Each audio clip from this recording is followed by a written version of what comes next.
Welcome back to another video. In today's video, I'll show you how to use Perplexity AI Deep Research to write full reports. First, head over to Perplexity AI and make sure you're using the Deep Research feature. This mode is designed to generate more in-depth, well-structured answers compared to normal queries. Now, start with a clear and specific prompt. For example, you can type, "Write a detailed report on digital marketing trends in 2026 with data and examples." The more specific your prompt, the better your results will be. Once you hit enter, Perplexity will begin researching across multiple sources. It doesn't just give short answers, it builds a structured response with sections, insights, and references. After the report is generated, take a moment to review it.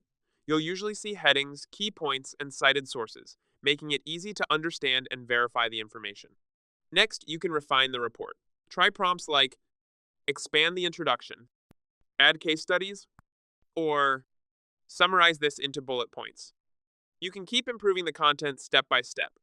Another powerful tip is to ask follow-up questions. For example, turn this into a professional PDF-style report, or rewrite this for a business presentation. Finally, copy the content into tools like Google Docs or Word to format it properly, add headings, images, and branding if needed. That's it. If you found this video helpful, don't forget to like and subscribe.